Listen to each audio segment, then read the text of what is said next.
우리 할렐루야 샬롬 하고 인사합니다. 3일부터 할렐루야 샬롬 샬롬 샬롬 샬롬 샬롬 샬롬. 하나님 사랑합니다. 여러분 주 안에서 사랑합니다. 오늘 로마서 4장 1절에서 12절 우리 합독했습니다. 믿음으로 의롭게 되는 구약의 기초 두 가지 구원이라는 제목으로 함께 은혜를 나눌 건데, 우리 본문 말씀 우리말로 한번 천천히 같이 12절까지 합독해보죠. 그런즉 육신으로 우리 조상인 아브라함이 무엇을 얻었다 하리요. 만일 아브라함이 행위로서 의롭다 하심을 받았으면 자랑할 것이 있으려니와 하나님 앞에서는 없느니라. 성경이 무엇을 말하느냐? 하나님이라니 하나님을 믿음에 그것이 그에게 의로 여겨진 바 되었느니라.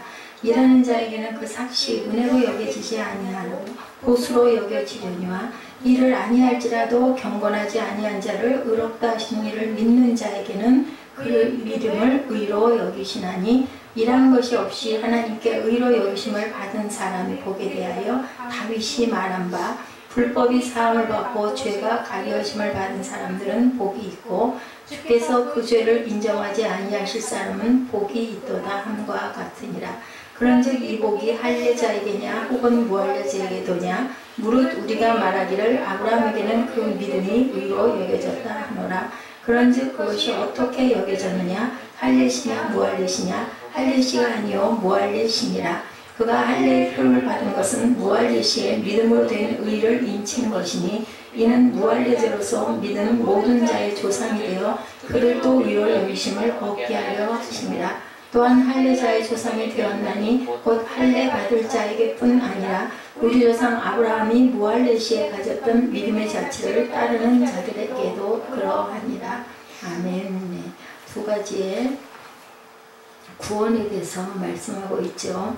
예, 아브라함이 행위로서 의롭다 하심을 받은 게 아니다 라고 얘기하죠. 1절에 그런즉 육신으로 우리 조상인 아브라함이 무엇을 얻었다 하리요. 행위로 의롭다 함을 받았으면 자랑할 것이 있으려니와 그렇지 않다. 믿음으로 은혜로 또한 무할례자로서 은혜를 받고 할례를 받아서 구원을 얻었다. 예, 우리들이 일상적인 생활에서 받을 수 있는 경험에서 얻는 상대적인 구원이 있습니다. 일시적인 구원이죠. 예를 들면 학교에 뚝 떨어질 줄 알았는데 어머나 웬일이야 하나님 은혜네. 예, 정말 떨어질 뭐라고 그러죠? 그 재수할 위기에서 구원받았네 이런 생각. 또 노총각이 장가를 어렵게 힘들게 노처녀가 또 시집을 갔을 때도 아이고 저 총각이 저 안압을 구원해줬네 이렇게 얘기들 많이 합니다. 예, 우리가 이런 것들은 세상에서 있을 수 있는 것, 교통사고 당하다 죽을 뻔했는데 정말 다행스럽게 찰나의 간발의 차이로 누군가 확 밀쳐줘가지고 살아나면 정말 그 사람이 그 사람을 구원해줬어 이렇게 얘기를 할 수도 있죠. 죽을 병 걸렸는데 기적적으로 살아날 때도 그런 얘기를 합니다. 이것은 예, 영원한 것이 아닙니다. 일시적으로 우리가 정말 아우 정말 다행이야 할 때 구원받았다라고 생각을 하게 되죠. 그런데 보니 영원한 구원에 대해서는 누구로만 우리가 오직 하나님의 은혜로 예수 그리스도의 피로만 구원받을 수가 있다. 영원한 구원이란 영원하시고 절대자이신 누구에게? 예수님께만, 그분에게만 있다.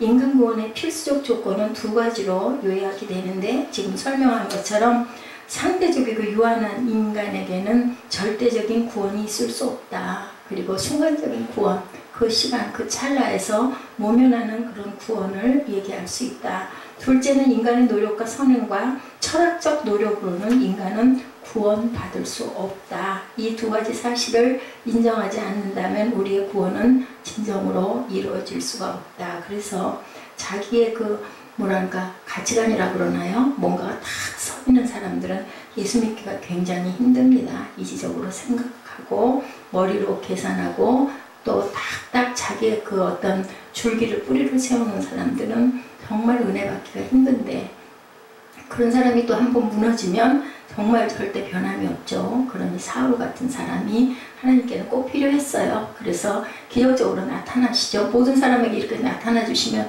얼마나 좋겠어요. 근데 이거 깨지지 않게 생겼고 이걸 쓰기는 써야 되겠고, 뭘 썼어요? 열성과 그리고 그거 집중하는 거, 그리고 뜨겁게 하나님을 사랑하는 마음은 있는데 예수를 모르니까 예수를 인정해야 되니까 기적으로 이렇게 기적은 수시로 일어나면 그건 기적이라고 볼 수가 없죠. 힘들게 어렵게 정말 아닐 것 같은데 어떤 사건이 일어나는 것은 뭐 기적이야. 기적적으로 살아났어. 이렇게 얘기합니다.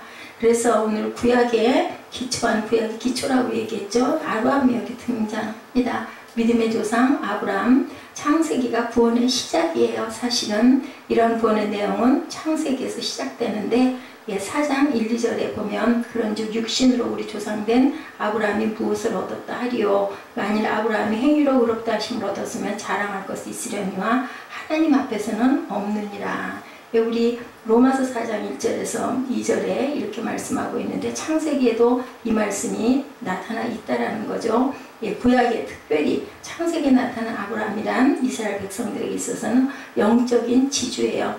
믿음의 조상일 뿐만 아니라 이스라엘 종교의 창시자라고 말할 수 있을 만큼 아브라함은 아주 중요합니다. 이스라엘에게 중요할 뿐 아니라 모든 이슬람권에 있는 사람들이 아브라함을 중요하게 여기기 때문에 창세기 50장의 수많은 기사는 하나로 집중이 되는데 그것이 바로 구원을 베풀어 주신 누구? 예수 그리스도다. 이런 의미에서 창세기는 로마서를 위해서 존재한다라고 얘기를 해도 과언이 아니다. 이 정도로 중요한 구원의 핵심을 가르쳐 준 것이 바로 창세기라는 것.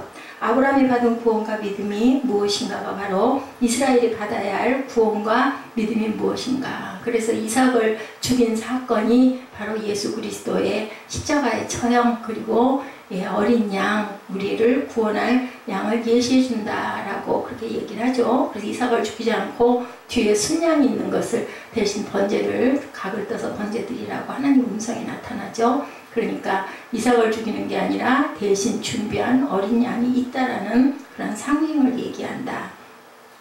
이스라엘이 받아야 할 구원과 믿음이 무엇인가가 바로 우리가 받아야 할 구원과 믿음이 무엇인가를 설명해 주는 기초다. 그래서 하나님이 선택하시죠. 어떻게 아브라함이 하나님의 선택을 받고 온 유대인들이 추앙하는 믿음의 조상이 되었을까. 창세기 12장 1절에 말씀합니다. 야훼께서 아브라함에게 이르시되 너는 너의 본토 친척 아비 집을 떠나 내가 네게 지시할 땅으로 가라. 그러죠. 여기서 우리는 아브라함과 하나님이 처음으로 만나는 장면을 볼 수 있는데 이곳이 중요한 요점이 바로 뭐냐. 아브라함이 하나님을 찾은 게 아니라 하나님이 아브라함을 찾았다.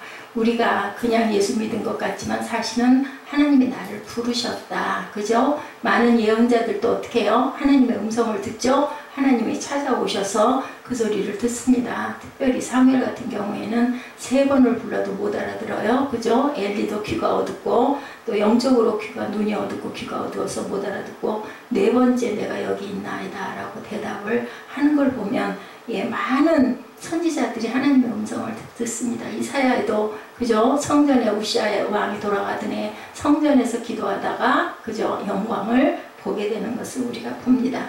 그리고 많은 제자들을 또 누가 불렀어요? 예수님이 직접 부르셨어요. 이래서 보면은 하나님의 은혜의 선택이 바로 여기서 비롯돼 시작된다라고 우리가 알죠.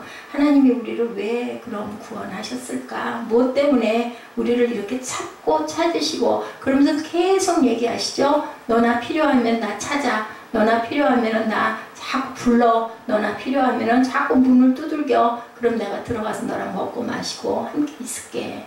가르쳐줘요. 답을 다 가르쳐주고 너 이거 좀 해봐. 누구예요? 우리 부모님하고 똑같아요. 물론 부모님이 하나님 사랑을 따라갈 수는 없습니다. 부모님은 자기 욕심이 있는데 하나님은 전혀 자기 욕심이 없으세요. 근데 그 마음의 본질은 같은 것 같아요. 뭐 자식이 내 자식이 다른 자식보다 귀하고 똑똑하고 대단해서 내 자식이겠어요? 아니잖아요. 내가 낳았으니까 정말 갖다 버리고 싶어도 또 자꾸 또 챙기고 또 먹이고 입히고 하나님의 마음이 그거다. 그냥 너 냅두고 볼 거야 하다가 또 저거 안 되겠으면 어떻게 저걸 구원해야 할 텐데 제사법도 만들고 율례도 만들어 주시고 하다 안 되니까 이제는 내 아들을 희생해서라도 너희들 영원히 구원받게 해줄게. 이게 아버지의 마음이다. 내가 왜 하나님의 선택을 받게 됐을까? 우리는 늘 그거를 생각해야 된다. 우리는 항상 우리 신명기에서 지금 보고 있지만은 내가 복을 받으면 그냥 그걸로 잘 살면 되는 것 같지만 사실은 하나님은 목적과 뜻이 있기 때문에 우리를 찾고 부르셨고 세워놓으셨고 살려주셨고 세상도 주시고 그리고 우리에게 좋은 환경도 주시고 먹을 것도 주셨다는 것을 우리가 꼭 생각하고 하나님의 본향을 바라보고 나가야 된다. 큰 둥치로 보면 증인된 삶을 내 주변에 은혜를 끼쳐라. 너를 드러내라. 드러내서 너를 따르고 너로 인하여 감동돼서 우리 감전된다고 하잖아요. 그렇게 되면은 거기 파장이 일어나는 것처럼 전파를 일으켜라. 무슨 전파? 사랑의 전파를 일으키라고 말씀을 하세요. 아브라함께 찾아오신 하나님 이것이 시작이고 창세기의 전부다. 그죠? 단번에 된 게 아니죠. 25년 동안에 걸쳐가지고 계속 부르시죠. 그리고 100세 때 아들을 주시고는 또 그 아들이 15세 됐을 때 이제 죽이라고 하는 그런 사건, 기가 막힌 따라갈 수도 없는, 우리가 지금 히브리서하고 로마서를 같이 가다 보니까 너무 비슷해요. 내용이. 그죠? 그래서 헷갈려요. 로마서과 히브리서가 제가 말씀 준비하면서도 눈을 똑바로 뜨고 봐도 자꾸 장절이 틀립니다. 이게 제가 헷갈려가지고 같은 맥락으로 가고 있기 때문에 왜 아브라함이 은혜를 받았는가? 믿음의 조상이라는 특권을 왜 아브라함은 받았을까? 그러면 그 사람은 우리가 히브리서에서도 그 아브라함에 대해서 우리가 배웠지만 원래부터 하나님을 믿던 가정이 아니었잖아요. 우상 섬기던 가정이었고 아버지 데라가 우상 장사를 했죠. 팔아서 만들어서 파는. 그런데 거기에서 하나님께서는 아브라함을 부르셨어요. 왜 그랬을까요? 우상 장사하는 아버지 보면서 아마 아브라함은 하나님 생각을 많이 한 것 같아요.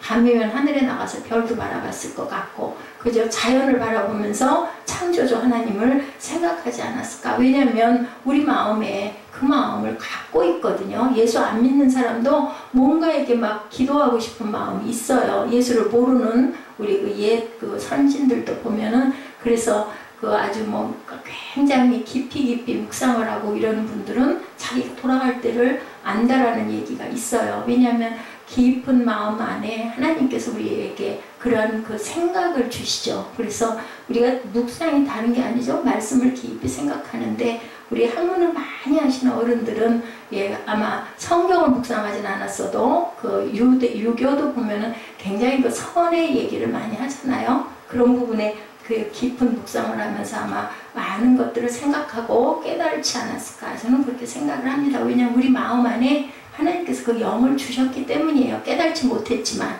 그래서 그것이 하나님 나를 지으신 분이라는 것을 글쎄 그분들도 알지 않았을까. 왜냐하면 우리가 옛부터 보면 선조들이 다 돌아간다고 하죠. 그냥 죽었다 소리들 잘 안 하잖아요. 참 죽었다 보면 굉장히 불쏘는 말 같고 돌아가셨다라고 얘기하죠. 아무리 나쁜 짓을 많이 해도 또 한 번 죽고 나면 그 다음에는 그 사람의 모든 죄가 저는 다 없어진다는 생각이 들어요. 살아있는 사람들이 한이 맺히고 원한이 맺혔어도 그 사람 죽었어 하면 아이고 그렇게 못된 짓 하더니 결국은 죽었네 그러고 말지만 그거를 막 욕하고 계속 반복해서 찢어발리고 그러지는 않는 것 같아요. 근데 우리 옛날에 그 왕조에는 그런 게 있었죠. 그 죄 짓고 죽은 다음에 나중에 죄가 또 드러나면 어떻게 해요? 부관 참시 해가지고 다시 파가지고 다시 또 그저 처형을 하고 죽이는 어떤 그런 그것을 제가 역사에서 보기는 했습니다. 근데 저는 그렇게 생각해요. 세상 살다가 참 정말 덕을 못 끼치고 그렇게 하고 가도 돌아가고 나면 마음에 긍휼한 마음이 생기는 것. 근데 성공하는 건 뭐예요? 우리가 구원을 받고 돌아가면은 정말 성공하는. 왜냐하면 우리가 갈 곳을 알고 하나님께 그죠? 허락을 받고 돌아가니 얼마나 기쁘겠어요. 우리 갈 곳이 없으면 얼마나 어디 나가가지고도 진짜 갈 곳 없잖아요. 차 끌고 나가도 어디로 갈 줄도 모르겠고 굉장히 저는 그 두려움을 느껴요. 길을 잘 모르기 때문에 그냥 불쑥 길가로 나가면 갈 곳이 없는 거야. 뭐 레비를 켜도 그렇고 뭐 어디가 어딘지 알아야 뭘 찾아가죠. 근데 딱 갈 곳이 목적지가 있으면 걱정 안 하고 가죠. 내비게이션 보고 어쨌든 간에 나는 여기를 갈 거야. 정말 목적이 중요하다. 인생을 그냥 살아서는 안 되는데 아브라함은 이미 무슨 웬 은혜로 여기 본문에 나왔듯이 아브라함이 어떤 의를 행해서가 아니라 하나님께서 이렇게 그 의로움을 주셔가지고 그래서 다윗이 그렇게 얘기하죠. 아브라함이 하나님을 믿음에 그것이 그에게 의로 여겨진 바 되었다. 성경이 이렇게 얘기를 한다고 그래요. 그렇기 때문에 하나님께서는 복을 아브라함이 행위로 의롭다 하심을 받았으면 자랑할 게 있는데 행위로 의로움을 받은 게 아니다 라고 이렇게 얘기합니다. 이 복이 할례자에게나 혹은 무할례자에게냐 모두에게다 라고 얘기를 했다고 이렇게 고백을 하고 있습니다. 이를 아니할지라도 경건하지 아니한 자를 의롭다 하시는 이를 믿는 자에게는 그의 믿음을 의로 여기시나니. 일을 안 했어. 근데도 경건하다. 그러면 이건 완전히 뭐예요? 선물 받은 거죠. 예, 우리가 일 안 했는데도 월급이 그냥 나왔어. 할렐루야 아니에요? 얼마나 기뻐요? 이렇게 그 기쁨은 이루 말할 수가 없죠. 하나님께서 항상 우리에게 이런 은혜와 축복을 주신다라는 것이 오늘 본문에 말씀하고 있습니다. 주께서 그 죄를 인정하지 아니하실 사람은 또한 복이 있다. 네, 다윗이 그렇게 고백을 했죠. 불법이 사함을 받고 죄가 가려짐을 받은 사람은 복이 있다. 일한 것이 없이 하나님께 의로 여기심을 받은 사람은 복이 있다. 다윗이 말한 바 불법이 사함을 받고 죄가 가려짐을 받은 사람은 복이 있고 주께서 그 죄를 인정하지 아니하실 사람은 복이 있다다 한 것 같다. 다윗은 구약에도 하나님의 그 은혜와 하나님의 사랑과 그런 또 구원과 부활에 대한 신앙을 다윗은 갖고 있었던 것으로 봅니다. 누구도 아브라함도 그랬죠. 이삭을 드리면 하나님께서 반드시 살리실 거야. 부활신앙을 가졌다라고 주석이 되어져 있습니다. 아브라함이 인생 전체는 식수투성이었었어요. 명령 다 안 들었어요. 그죠? 네 씨로 분명히 후손을 주겠다고 그러는데도 계속 견디지를 못하죠. 사라가 또 옆에서 한술 더 뜨죠. 그래서 자기 시녀를 막 넣어주기도 하고, 아브라함은 또 자기 종을, 그죠? 그냥 나는 그 종으로 후대를 이어갈 거야 이러기도 하고, 그때마다 하나님께서는 no 아니다.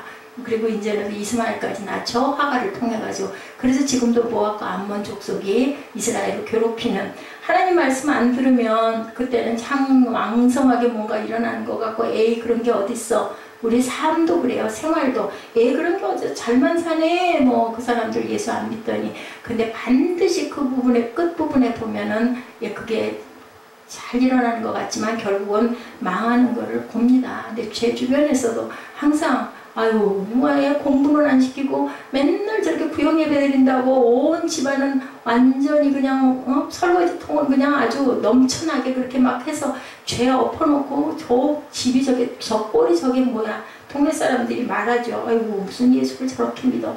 그랬는데 누가 기르세요? 하나님이 기르셔요. 성경에도 보니까 그러더라고요. 그 집 자녀들이 잘 돼야 본이 되잖아요. 예수를 그렇게 기가 막히게 믿고 목회자 가정 특히나 그러면 자녀들이 잘 돼야 본이 될 건데 엄청나게 못되게 굴고 망나니가 돼가지고 자라가요. 아우 저게 뭐가 되려고. 아니 무슨 목회를 한다면서 자식을 저렇게 길러 말 듣죠. 근데 나중에 보면 하나님이 기르셔요. 그것도 네 자식이 아닌 거예요. 그렇기 때문에 내가 기르겠다. 내려놔라. 다 내려놓게 하시죠. 그 과정이 얼마나 험난하고 고난이겠습니까. 그러니 그것을 깨닫고 알아라. 그래야 네가 살아가는 평탄할 것이다. 이렇게 부모는 자녀를 사랑하는데 그것이 바로 하나님과 우리와의 관계다. 그리고 우리가 할 수 있는 것은 아무것도 없다. 다만 그 길을 알면 그냥 열심히 뭐하고 순종하고 따라가면 된다라고 본문에도 항상 말씀합니다. 내가 너로 큰 민족을 이루고 내게 복을 주어 내 이름을 창대케 하리니 너는 복의 근원이 될지다. 창세기 12장 2, 3절이죠. 너를 축복하는 자에게는 내가 복을 내리고 너를 저주하는 자에게는 내가 저주하리니 땅의 모든 족속이 너로 인하여 복을 얻을 것이니라. 복의 근원이죠. 왜 복을 받았느냐. 하나님의 축복과 약속을 받을 조건이 있다면 하나님이 그것을 주시겠다고 약속하신 것 뿐이에요. 왜 자녀에게 유산을 줄까요? 자녀가 그냥 대단히 잘하고 유능하고 분명히 쟤는 거부가 될 거야. 내가 유산을 물려줄래. 그게 아니죠. 그것은 내 자식이기 때문에 주는 것처럼 하나님께서도 우리에게 축복을 주시는 건 너는 내 거야. 너는 내 아들이야. 하고 그 순종을 바라보고 복을 주신다라고 말씀을 합니다. 세상의 부모가 우리를 버릴지라도 하나님은 절대로 우리를 버리지 않으신다. 부모 위에 부모예요. 하나님은 제가 보기에 그래요. 맞습니다. 이것이 바로 구원의 기초다. 너로 큰 민족을 이루게 하고 너는 큰 민족을 이룰 것이다. 내 이름이 창대해질 것이다. 우리들 자기 이름 나는 거 다 싫어하지 않아요. 사실은. 근데 하나님이 이름을 높여주겠더니 얼마나 기뻐요. 세상에서 이름이 나도 좋은데 너를 축복하는 자를 내가 또한 축복할 것이다. 너를 저주하는 자를 내가 다 저주할 것이다. 모든 민족이 너로 인하여 다 복을 받을 것이다. 그래서 항상 보면 아브라함과 그저 그 이삭과 야곱을 생각했던 하나님이다. 그 애굽 백성에게 그저 애굽 백성 그거 바라보고 있다가 이스라엘 민족들 그냥 거기로 돌아가겠다고 갖은 포악을 다 떨어도 결국은 모세도 그렇게 기도했고 하나님도 아브라함과 이삭과 그 야곱을 바라보시고 그때 했던 맹세를 내가 이것을 이루어야지 그리고 또 마음을 돌이키셨다고 보면 구약에 나와 있습니다. 세상 돌아가는 것을 볼 때 악인에게는 벌이 선인에게는 상이 주어지는 논리가 통하죠. 예, 거기서 살아나올 사람이 없습니다. 대통령과 국민이 다 못 살아남습니다. 정의는 분명히 실현이 되는데 그러나 정의보다 중요한 것은 용서와 사랑과 은혜다. 그게 없으면 누가 살아남을 자가 아무도 없다. 사실은 와 저거 정말 죄인이야. 저 죽여야 돼. 근데 그 죄가 너는 없느냐라고 물어보시죠. 우리 주기도문에 그래서 예, 우리에게 지은 죄를 용서해 준 것 같이 우리의 죄를 용서하여 주옵소서라고 기도하는 것처럼 뭐예요? 율법 위에 사랑이 존재해야 된다. 율법으로는 절대로 사람이 바뀔 수가 없는데 사랑밖에 없다고 그러죠. 그래서 유행가 가사에도 있죠. 사랑밖에 난 몰라. 그죠? 사랑이 사람을 살린다라는 건데 그 사랑이 고갈이 되면 죽습니다. 생명은. 저희 그 전에 우리 그 한번 영상 보셨죠? 태아가 사람의 손이 거의 안 가면 결국은 사망한다.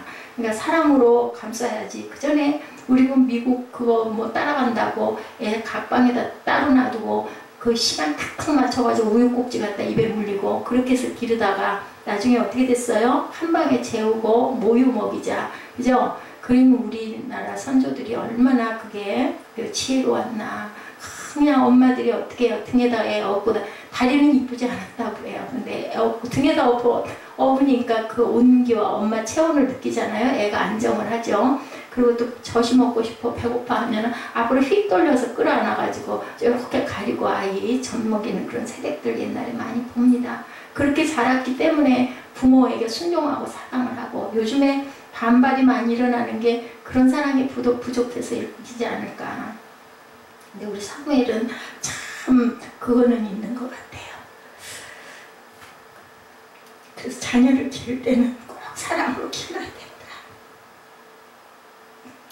아브라함은 행위로 하나님께 인정을 받고 의로워진 것이 아니다. 본문에 분명히 믿음으로 의롭게 됐다. 그게 뭘까요? 믿어야 된다라는 거예요. 근데 그 믿음이 우리 마음대로 되지가 않는 게 문제인 거죠. 하나님이 우리를 선택하시고 나를 찾아오시고 불러주셔야 내가 믿게 된다. 내가 믿는다고 믿어지는 게 아니죠. 입술로 믿습니다 한다고 그게 믿어지는 게 아니라는 거죠.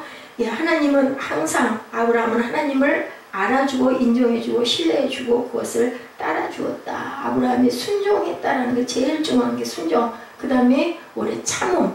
순종하니까 어떻게 해요? 하나님께서 바로바로 즉각 해주시면 좋은데 그렇지 못하기 때문에 우리는 오래 참고 기다릴 줄 알아야 된다. 그리고 믿음은 바라는 것들을 실상에 보지 못하는 것을 증거라고 그랬죠. 그렇기 때문에 눈에 보이지 않아도 굳게 믿고 오래 참고 기다리고. 그래서 옛말에도 그런 말이 있어요. 한우물 바라고 계속 여기 갔다 저기 갔다 하다가는 결국은 아무것도 못하고 망하게 된다는 얘기가 있습니다.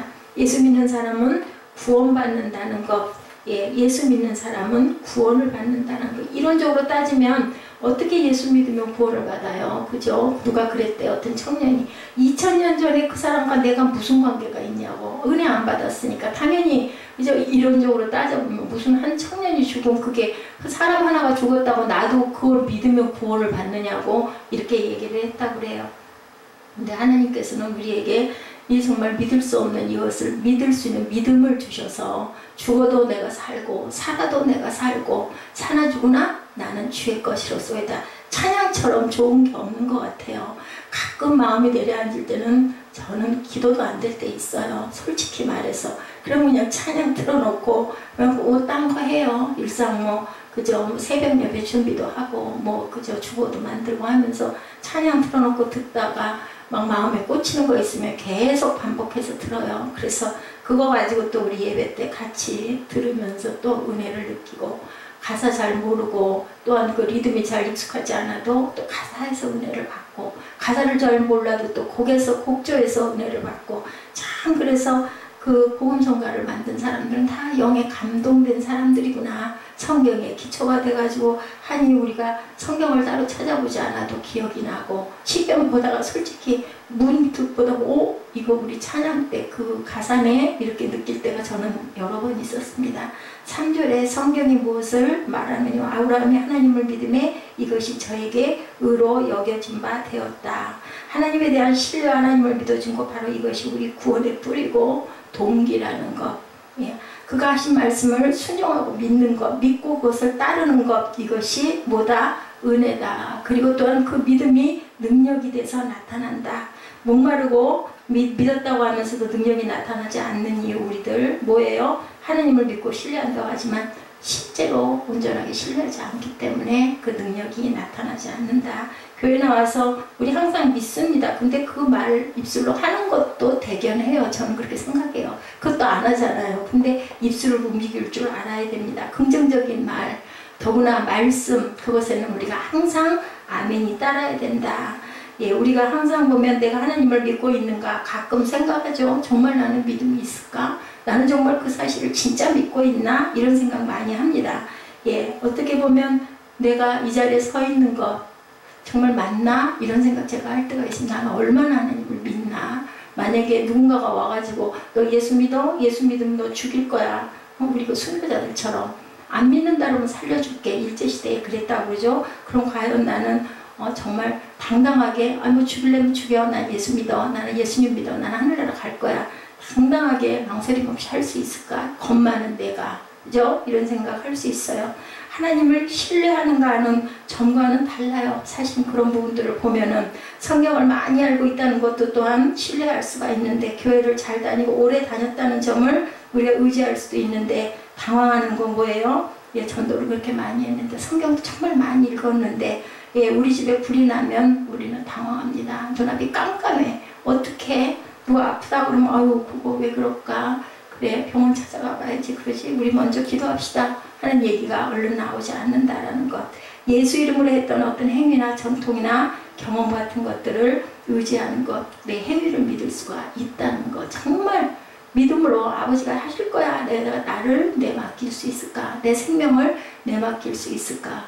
나는 가끔가다 저는 둔한가 하는 생각을 해요. 왜냐하면 뭔가 그죠? 앞에 깜깜하고 아무것도 안 보이는데도 뭔 두려움이나 그런 건 없어요. 겁이나. 그럼 잘못 생각하면 나태해서 그런가 하는 생각이 드는데 아직은 그런 게 없더라고요. 보면은 그렇게 기쁘고 즐겁고 대단할 것도 없지만 사실은 이러다가 정말 내가 밥도 못 먹으면 어떡해? 이런 마음은 전혀 안 드는 것. 하나님께서 그죠? 먹이는 순간에 먹여주실 것이고 다른 건 다 모르겠지만 갈 때 편안하게 가게는 아마 해주시지 않겠나. 이 겁 많은 나를 그저 완악하고 그저 정말 뭐 뭐든지 그냥 이기려고 그러고 하는 그러한 사람들은 또 그럴 만큼의 분량을 주시는데 저처럼 이렇게 연약한 사람 뭐 그냥 조금만 흔들어도 그죠 금방 그냥 갈 수밖에 없는 이런 사람 아버지가 내 성품의 뿌리를 알고 계시지 않을까. 폭풍이 불고 시험이 들고 어려움이 오면 누구나 흔들릴 수밖에 없어요. 그래서 우리가 제일 중요한 게 뭐라고요? 우리 심령이 참 중요하다. 마음 다스리기 가장 중요하다 그러죠. 우리 믿음의 허구성이 우리 구원의 허구성이 바로 이런 것에 흔들리는 것에 있다. 어쩌면 우리가 믿는 것은 교회라는 건물을 믿는 것은 아닌가라는 생각. 우리가 믿는 것은 내가 하고 있는 헌금을 믿는 것은 아닌가. 내가 예배를 꼭꼭 안 빠지고 드린 그 자체를 내 행위를 믿는 것이 아닌가. 예, 그리고 내가 건축 헌금을 많이 하고 성경 헌금을 몇 천만 원씩 하니까 참 얼마 안 되죠. 아주 적은 금액이 가끔 가던 통장이 바닥에 나 있다가 이렇게 이체를 해서 한 10만 원쯤 넣어놓으면 수 2만 원이 빠져나가요. 만 원이 빠져나가요. 그러면 아유 내가 이걸로 1년이면 이것도 얼마인데 가끔 언뜻 그 생각을 제가 몇 번 했어요.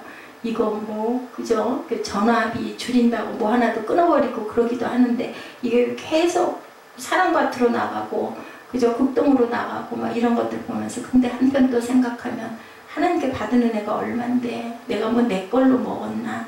그냥 그거는 죽을 때까지라도 내 통장이 이제는 도저히 정지가 돼서 안 될 때가 아니면 이건 그냥 둬야 되는 게 맞지 않나. 이것도 안 하면 내가 서 있다고 볼 수라도 있겠나. 또 우리 아이들 이름으로 나가는 것도 너무 감사하고, 그죠? 그래서 우리가 항상 내가 직접 가서 선교하지 못해도 기도하고 작은 거라도, 그죠? 그냥 벽돌 한 장에 뭐 몇십 분의 1밖에 안 될 수 있겠지만 그거라도 내가 신고 가는 그런 마음, 그리고 그냥 마음이 흐뭇해지는 거. 그죠? 누군가가 뭐 어디가 어떻다 그러면 그냥 얼른 약이라도 하나 집어줄 수 있는 그런 마음. 그냥 변한 게 작은 거 변한 거예요. 예, 지난번에 사무엘 명찰집 갔다가 거기 그 사모님이 병원 갈 시간이 없다고 하는데 그 약을 얼른 뜯어다 하루분을 뜯어다 줬어요. 주면서 이거 먹으면 분명히 날 거라고. 다음번에 갔더니 막 너무 반가워하더라고요. 그 약 먹고 정말 금방 다 났다고. 약이 어쩜 이렇게 잘 듣냐고 그러면서 사무엘 바지 그 명찰 2,000원 받는 거 안 받았어요. 안 받는 게 중요한 게 아니라 그럴 때 참 기쁘죠. 보면은 예, 일하는 자에게는 그 삭슬 은혜로 여기지 아니하고 빚으로 여기거니와. 4절 5절이죠. 경건치 아니한 자를 의롭다 하시는 이를 믿는 자에게는 그의 믿음을 의로 여기신다. 경건치 아니한 자를 의롭다 하시는 이를 믿는 자. 우리 경건치 않잖아요. 그거를 하나님께서 뭘로, 그죠? 은혜로 의롭다 하여 주셨다 그랬어요. 그것을 믿는 자는 그 믿음을 의로 여기시나니. 일하는 사람에게는 행한 일이 공짜일 수가 없죠. 나 뭐 정확하게 일하고 보수받는데, 근데 일하지 않고 뭔가를 받았을 때 정말 공짜잖아요. 얼마나 기쁘고 감사하고 너무 미안하죠. 아, 다음번에 내가 좀 더 잘해야 되겠네. 뭔가 내가 해드릴 건 없을까? 이런 마음이 든다라는 거죠. 일 안 했는데 똑같이 월급을 줄 때 우리 또 어떤 면으로는 내가 이거 뭔가로 갚아야지 이런 마음이 든다는 거죠. 이런 보상심리가 잘못되면 결국 또 율법이 된다. 우리가 그 율법하고요, 그 은혜하고 다른 점은 뭘까? 저는 생각해 봅니다.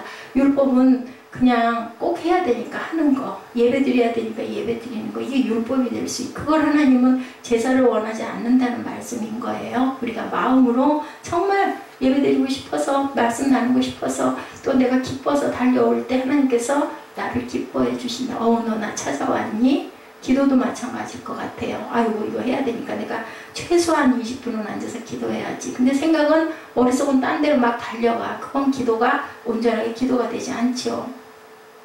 6절에서 8절에 다윗의 시편을 인용하고 있죠. 일한 것이 없이 하나님께 의로 여김을 받는 자의 행복에 대하여 다윗은 말한 바, 그 불법을 사하심을 받고 죄를 가리우심을 받는 자는 복이 있고 주께서 그 죄를 인정치 아니하실 사람은 복이 있도다 와 같으니라. 우리가 죄를 졌는데 하나님께서 네 죄를 내가 생각도 안 할 거야. 그럼 얼마나 기뻐요? 왜 그럴까? 네가 세상에서 많은 사람들 용서해 줬으니까 내가 네 죄도 물어보지 않을게. 뭐 똑같은 거 아닐까요? 예, 인과응보라고 얘기하기도 하지만 사실은 우리는 먼저 우리가 용서해 줄 줄 알아야 된다. 돌아갈 때 그 고통받고 돌아가는 분들은요, 그 삶이 완악했던 사람들이 되게 보면은, 저는 저희 아버지가 정말 안 잊어버려져요. 아버지와 어머니의 죽음이 너무나 대비됐기 때문에.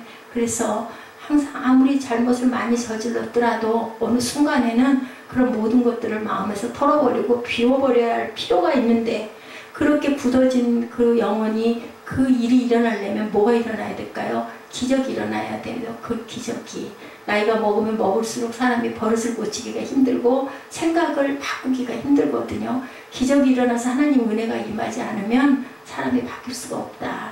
죽기 전에 나 예수 믿을래요 해가지고 뭐 고해성사하고, 아니면 목사님이 오셔가지고 그 침례 주고 예수 믿습니까? 하고 예 믿습니다. 뭐 기운도 없어가지고 소리도 못 내고 이렇게 돌아가는 사람들, 정말 이제는 나 죽는 순간이야. 그러면 안 믿는다 할 사람이 없죠. 저 세상에 있을지도 모르는데 그게 온전한 구원일까? 과연 저는 간간히 그런 생각을 합니다. 그래도 끝까지 고집부리고가 아니라 그래도 나 믿을래요 아이같이, 그죠? 목사님 초빙해가지고 그렇게 하면 그 은혜가 예수의 피로 보혈로 하나님께서 불쌍히 여기셔서 덮어주지 않을까.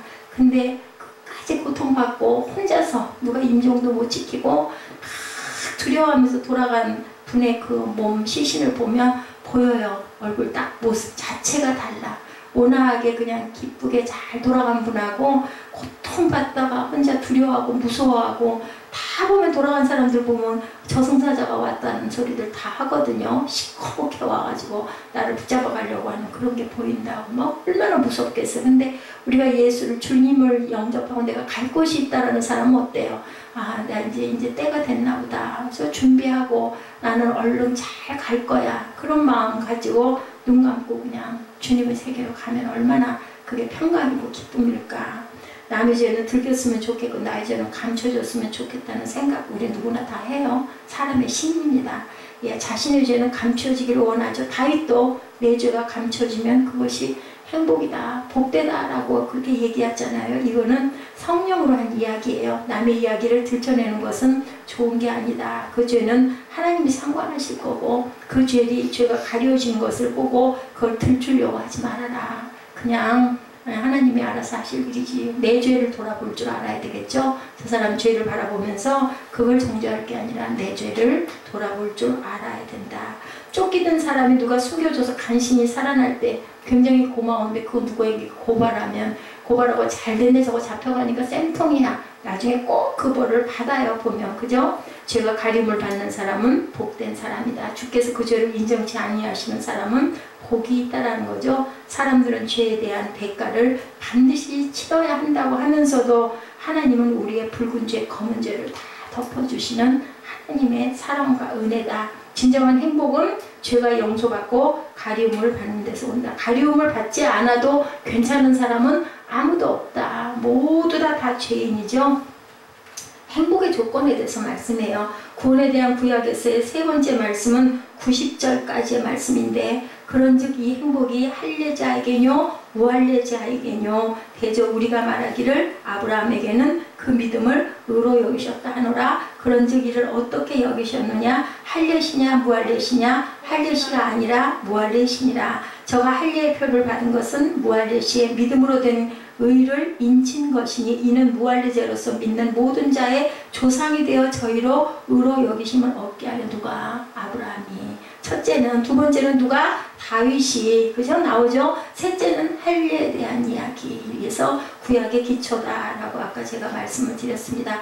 다윗이 말한 죄가 가려진 자가 행복하다고 하는 뜻은 죄를 얼렁뚱땅 적당히 무마한다는 뜻이 아니고 하나님은 죄를 용납하실 수 없는 분인데 죄를 인정하고 고백하고 정리하지 않으면 구원은 시작될 수가 없는데 그러나 죄가 드러나고 들추어지면 그 죄 자체로는 징벌이 되지 않는다. 그 죄는 용서받고 치유받고 화해되어야 한다. 근데 먼저 뭐예요? 죄가 드러나려면 고백할 줄 알아야 되는 거죠. 누가 들춰냈어도 그거 갖고 멱살 잡고 싸우면 안 되고 그래 내가 죄인이야. 내가 잘못했어. 그런 사람은 구원의 대상이 된다. 근데 끝까지 그저 그걸 가지고 핑계를 대고 아니라고 잡아떼고 싸우고 멱살잡이를 하면 결국은 구원받지 못한다. 세 번째 할례의 문제에 대해서 할례가 행복의 조건인가 하는 것을 말씀하고 있죠. 참된 행복이 할례 받았기 때문에 나타나는 것이다. 아니다. 그렇지는 않다. 참된 행복은 할례의 유무에 있지 않다.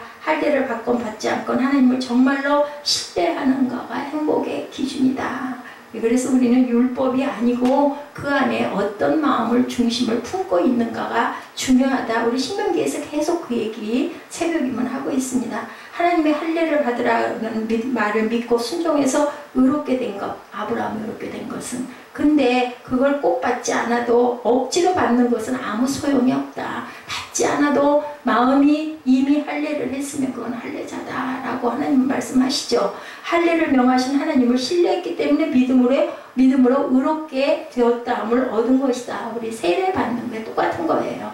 내가 순종함으로 나 세례 받아서 새롭게 다시 죽었다 태어날 거예요 하는 사람들은 하나님께서 우리에게 깨끗한 옷을 입혀주시는데 그냥 의식으로 해야 된다니까 첨벙 그냥 하고 나오는 건 아무 소용이 없다. 저는 동의해요. 나중에 정말 준비돼서 나 다시 정말 결심하고 난 멋모르고 그냥 해야 된다 해서 했지만 나 이제 진짜로 기도하면서 다시 침례할래요 하면 난 그거 맞다고 생각해요. 목사님들에 따라서는 한 번 받았으니까 안 받아도 돼 하지만 원하고 환경되면 받는 게 저는 좋다고 생각합니다.